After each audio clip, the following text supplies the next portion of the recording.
எல்லோருக்கும் வணக்கம். என் பேர் ரமேஷ். இங்கே வந்திருக்கேன்னா நம்ம கேப்டன் கூட ஒரு படம் நடிச்சிருக்கேன், சபரின்ற ஒரு படம். அது நீங்கள் பார்த்துருப்பீங்கன்னு நினைக்கிறேன். அதில் கேப்டன் டாக்டராக பண்ணார், நான் கலெக்டராக பண்ணேன். எங்கள் 2 பேருக்குள்ள ஒரு சீனு. அந்த சீனில் கூட பார்த்திங்கன்னா இலங்கை அகதிகளுக்காக அவர் போராடுற மாதிரி, பேசுகிற மாதிரி, சப்போர்ட் பண்ணுற மாதிரியான சீன் தான். வெறும் அது சினிமா மட்டும் இல்லை, அவர் வாழ்க்கையிலையும் அப்படி தான் இருந்தார். எப்போதுமே நம்ம தமிழ்நாட்டு மக்களுக்கு, ஏழை மக்களுக்கு எப்போதுமே நல்லது செய்யணும் அப்படின்ற ஒரு உணர்வு அவருக்கு ஆரம்பத்துலேருந்தே இருந்திருக்கு. அது அவர் நல்லா சினிமாவில் வளர்ந்து வரும்போது பல்வேறு உதவிகளை பலருக்கு நிறையா பேர் செஞ்சுருக்காங்க. அதுக்கு பார்த்திங்கன்னா இது அவருடைய இந்த நினைவிடம் ஒரு கோயிலாகவே இருக்குது. நீங்கள் பார்க்கலாம், நிறைய பேர் வந்திருக்காங்க. ஸோ ஒரு திருப்பதி கோயில் எப்படி இருக்குமோ அந்த மாதிரி பார்த்தா வந்துக்கிட்டே இருக்காங்க. அதில் நானும் இன்றைக்கி நானும் என் மனைவி இன்றைக்கி இந்த பங்கு எடுத்திருக்கோம். ஏன்னா இன்றைக்கி நான் இப்போ பேசும்போது எங்களுக்கு பழைய நினைவுகள்லாம் எனக்கு வருது. அவர் கூட பணியாற்றுறது நிஜமாகவே நான் ரொம்ப லக்கி கொடுத்து வச்சுருக்கேன். அதே மாதிரி அவர் எப்போதும் நம்ம கூட இருக்கார். அவருடைய ஆன்மா என்றைக்கும் அழிவே கிடையாது. இதுவே சாட்சி. இங்கே பார்த்தீங்கன்னா நிறைய பேர் வராங்க. இங்கே நிஜமாகவே வேண்டிக்கோங்க, உங்களுக்கு எல்லாம் நல்லது நடக்கும் நானும் நம்புகிறேன், நானும் வேண்டிக்கிட்டு இருக்கேன். ஸோ தயவு செஞ்சு இதை வெறும் வார்த்தைகளால் மட்டும் சொல்லலை, என் உள்ளத்தில் அன்பால் சொல்கிறேன். நான் கேப்டனோட நாமம் எப்போதும் இருக்கணும், பேரும் புகழ வரணும், அந்த குடும்பம் நல்லா இருக்கணும், என்ன வேண்டிக்கிறேன். அப்புறம் தமிழ்நாடு மக்களும் நல்லா வாழணும். தேங்க்யூ. தேங்க்யூ. ஆமாம் ஆமாம், அது ஒரு நல்ல ஒரு இனிமையான அனுபவம். இங்கே சென்னையில் தான் எடுத்திருந்தாங்க. நம்ம இந்த ஏரியா பக்கத்தில் எங்கே பிரசாத் ஸ்டுடியோ தாண்டினோடனே அது சபரின்ற ஒரு படம். அந்த சபரின்ற படத்தில் கேப்டன் டாக்டராக நடித்தார், நான் கலெக்டராக நடித்தேன். அதாவது இலங்கை அகதிகளுக்காக சப்போர்ட் பண்ணுற ஒரு கேரக்டர் அவர் பண்ணார். நான் அவங்கள விசாரிக்க வருவேன், எப்படி இருக்கீங்க, நல்லா இருக்கீங்களா கேட்குறதுக்கு. அப்போது கேப்டன் அவங்களுக்கு படுற கஷ்டங்கள், துன்பங்கள்லாம் பற்றி அப்போ நிறைய பேசுவார் அந்த டைலாக்ல. வெறும் அது சினிமா டைலாக் மட்டும் கிடையாது. அது பார்த்தீங்கன்னா அவர் நிஜ வாழ்க்கையிலேயே ஜனங்க கஷ்டப்படுறத அவரால் ஏற்றுக்க முடியல, பொறுத்துக்க முடியல.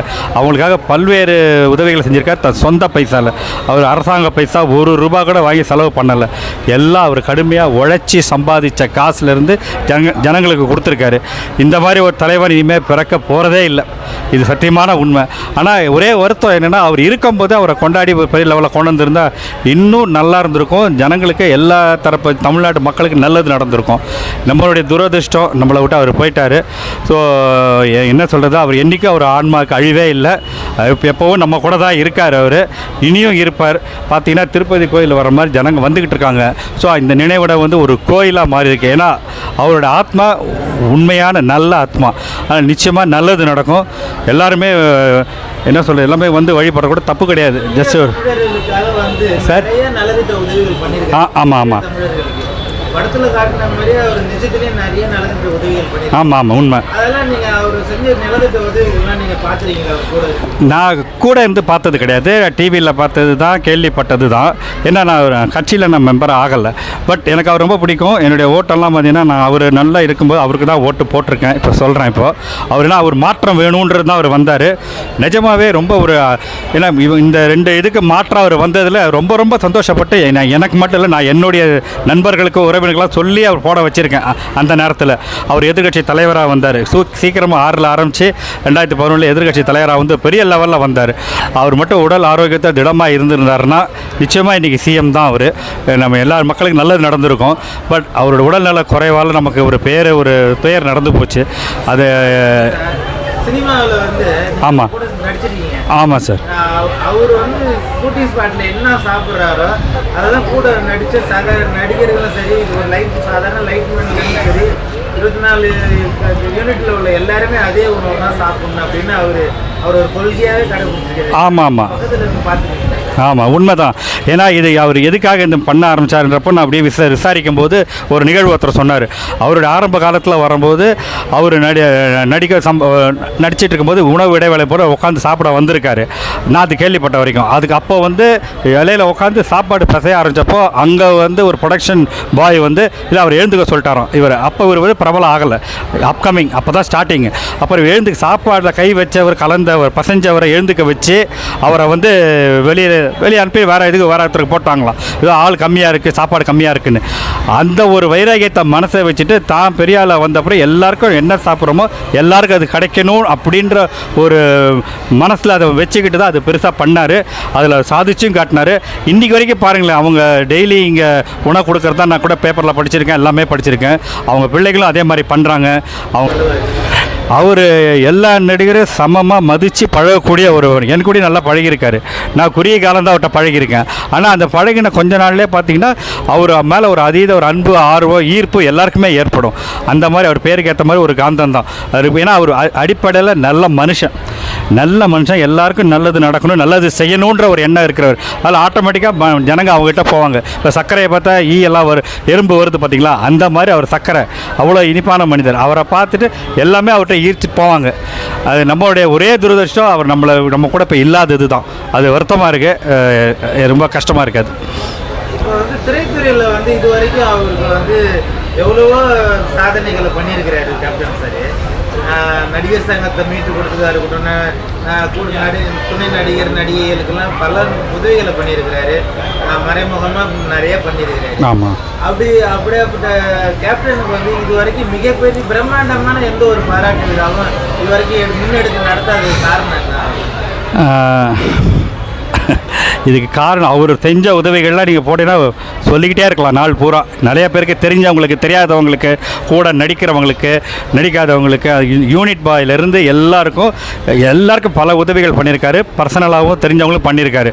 அதெல்லாம் நான் போட்டால் புக்கு போட்டுக்கிட்டே இருக்கலாம். ஆனால் நீங்கள் கேட்ட இந்த விழா ஏன் எடுக்கலை அப்படின்றப்போ, அவர் விழா எடுக்கல என்னங்க, அவர் மக்கள் மனசில் ராஜா மாதிரி உக்காந்துருக்காரு. அது போதும். இவங்க விழா எடுத்து 4 பேர் பேசுகிறது, மேடையில் பேசி கைத்தட்டி ஒரு 500 பேர் உட்காரதை விட கோடான கோடி ஜனங்கள் பார்த்திங்கன்னா இன்றைக்கி வந்துக்கிட்டு இருக்காங்க. அவர் இறந்து பல மாதம் ஆகிடுச்சு, அப்பயும் வராங்கன்னா அந்த மக்களோட மனசில் உட்காந்துட்டார். அந்த சிம்மாசனம் போட்டு உட்காந்துட்டார். அதை விட ஒரு பெரிய அவார்டு எனக்கு தெரிஞ்ச எதுவுமே இல்லை. நீங்கள் இப்போ இந்த கேப்டன் சாரோட நினைவிடத்துக்கு தான் ஃபஸ்ட் டைம் வரீங்களா? ஆமாங்க, உண்மை. இதுதான் ஃபஸ்ட் டைம் வரேன். வந்ததுக்கப்புறம் உங்கள் மனநிலை எப்படி? மக்கள் எல்லாம் இந்த இடத்த ஒரு கோவிலாகவே கொண்டாடிட்டு இருக்காங்க. உண்மையில் பார்த்து என் மனைவிட்ட கூட சொல்லிட்டு இருந்தேன், பாருங்கள் முடி காணிக்கை நிறுத்தப்படும் ஒரு போர்டை பார்த்தேன். அவருடைய எழுதின பொன்மொழிகள்லாம் பார்த்தேன். நிறையா பேசின வஸ்திரங்கள் வச்சுருக்காங்க. உண்மையிலே ஒரு திருப்பதி கோயில் நம்ம போயிட்டு வந்தால் எப்படி ஒரு ஃபீல் கிடைக்குமோ, ஒரு மனசு அமைதி கிடைக்குமோ, அந்த மாதிரி ஒரு இது அவ்வளோ பயபக்தியோடு எல்லாருமே வழிபடுறாங்க. வந்த ஜனங்க அத்தனை பேரும் அவர் ரசிகர்களாக இருக்கலாம், இல்லை பொது ஜனமாக இருக்கலாம், எல்லாம் யாராக இருந்தாலும் அந்த ஒரு என்ன சொல்ல அவர்கிட்ட ஒரு பயபக்தியோடு வராங்க. ஏன்னா அங்கே இருக்கிறது நல்ல ஆத்மா. அந்த ஆத்மாவுக்கு என்றைக்கும் அழிவே கிடையாது. இது எல்லோரும் வர்றவளை வாழ வைக்கும், ஆசீர்வாதம் பண்ணும். அது நான் தினமாக நம்புகிறேன். ஸோ எனக்கு இது மாதிரி என்ன சொல்கிறது தெரியல. அந்த அளவுக்கு ரொம்ப மன நிறைவோடு இருக்கேன் நான். பல பேருக்கு அன்னதானம் போட்டிருக்காரு, சாப்பாடு கொடுத்துருக்காரு. ஆமாம். அவர் அந்த மண்ணை விட்டு போய் 150 நாளைக்கு மேலே ஆயிடுச்சு. இன்னமும் இங்கே மிக சிறப்பு விமர்சையாக அன்னதானம் நடந்துகிட்டு இருக்கு. ஆமாம். அதுக்கு என்ன காரணம்? அதுதான் கேப்டன் சொன்ன வழியில் அவங்க வம்சம், அவங்க மனைவி, அவங்க பிள்ளைகள் எல்லாமே ஃபாலோ பண்ணுறாங்கன்னா அந்த நல்ல ஆத்மா காட்டிய வழியில் போகிறாங்க. இது மட்டும் இல்லை, இவர் மட்டும் இல்லை, இவங்க மட்டும் இல்லை, இவங்களை பார்த்து இன்னும் நிறைய பேர் செய்கிறாங்க. சில நடிகர்கள் பண்ணுறதா நான் பார்த்தேன், கேள்விப்பட்டேன். அதெல்லாம் பார்த்தீங்கன்னா இவர் தான் அதுக்கு விதை போட்டது. இது நிறைய பேருக்கு கேப்டனை பார்த்து தான் நம்மளும் உதவி செய்யணும், 4 பேர் நல்லது செய்யணுன்ற ஒரு எண்ணத்தை கொண்டு வந்தவரே கேப்டன் தான். இவர் வாழ்ந்த காமராஜர், அவ்வளோதான் நான் சொல்ல முடியும். ஏன்னா அந்த அளவுக்கு ரொம்ப பிடிக்கும் எனக்கு அவரை. லாரன்ஸ், கேபிஒய் பாலா இந்த நடிகர்கள் இன்னைக்கு மக்களுக்கு நிறைய நலத்திட்ட உதவி பண்ணிட்டு இருக்காங்க. ஆமாம். அவங்களோட இம்ப்ரெஷன் கேப்டன் தான் சொல்லியிருக்கிறாங்க. உண்மைதான். எதிர்காலத்தில் அவங்கள மாதிரி இன்னும் நடிகர்கள்லாம் பண்ணுவாங்களா? வருவாங்க, கண்டிப்பாக வருவாங்க. ஏன்னா ஒருத்தருக்கு தோணிச்சுன்னா, இப்போ அன்றைக்கி முதல்ல ஒருத்தர் சொன்னார், அப்புறம் கேபிஒய் பாலா பண்ணுறாரு, அப்புறம் லாரன்ஸ் பண்ணுறாரு. லாரன்ஸ்லாம் ஆரம்பிக்கிறதுக்கு முன்னாடியே இதை கேப்டன் பண்ணிட்டு இருக்காரு. வெளியில் தெரியாமல் பண்ணிட்டு இருந்தாங்க. அவங்களாம் ஒரு முறையாக ட்ரெஸ் எல்லாம் வச்சு பண்ணுறாங்க. இப்போ கேபிஒய் பாலா இன்னொரு நிகழ்ச்சியை படித்தேன். இங்கே தான் யாருக்கும் 53,000 ரூபா கொடுத்தாங்க. ஒரு யாரோ ஃபாரின்லேருந்து வந்தப்போ ஒரு அம்மா கேட்டாங்க சொல்லி அவள் படிப்பு செலவுக்காக, பையனோட படிப்பு செலவுக்காக கொடுத்துட்டதாக நான் கேள்விப்பட்டேன். ஸோ கேபிஒய் பாலா இங்கே யாருக்கோ ஒரு உதவி பண்ணியிருக்காங்க, பெரிய உதவி. அதெல்லாம் பார்த்தீங்கன்னா அவரும் சொன்னார், நான் இங்கே வந்ததுக்கப்புறம் பாருங்கள் எந்த இடத்துல நான் இந்த உதவி பண்ணியிருக்கேன்னா அந்த அளவுக்கு கேப்டனோட அந்த ஆன்மா தான். நான் தான் சொல்கிறேன், இந்த ஆன்மாவுக்கு என்றைக்குமே அழிவு கிடையாது, என்றைக்குமே அழிவு கிடையாது. நம்ம உயிரோடு இருக்க வரைக்கும் அந்த ஆன்மா எப்போதும் இருக்கும், காலங்காலமாக இருக்கும். இந்த பணியை பிரேமராஜ் அம்மன் பசங்க முன்னெடுத்து இன்னும் சிறப்பாக செய்வாங்கன்னு நீங்கள் நம்புறீங்களா? கண்டிப்பாக செய்வாங்க. ஏன்னா அவர் போட்ட விதை அதனால் அந்த குடும்பம் நிச்சயமாக அதை செய்யும். அது வந்து வெறும் அவங்க வந்து அரசியல் லாபத்துக்காகலாம் இதை பண்ணுறது கிடையாது. அவங்க வந்து நிஜமாக கேப்டன் காட்டின வழிக்காக பண்ணுறாங்க. அதுவும் இல்லாமல் ஜனங்களுக்கு நல்லது செய்யணுன்ற எண்ணங்கள் அவங்க எல்லாருக்கும் கேப்டன் அவங்களுக்கு தோற்றுவிச்சிட்டாங்க. பிள்ளைங்களுக்கும் சரி, அவங்க மனைவிக்கும் சரி, அவங்க உறவுக்காரங்க எல்லாருக்கும் தோற்றுவிச்சாலும் அது காலங்காலமாக அது தொடரும்னு நான் மனப்பூர்வம் நான் நம்புகிறேன்.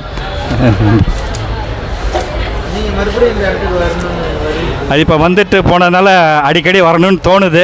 பார்க்கலாம். வீடு கூட ரொம்ப ஒரு தூரம் கிடையாது, இப்போ பக்கம்தான். பார்க்கணும். இப்போ அடிக்கடி வரத்துக்கு முயற்சி பண்ணுறேன்.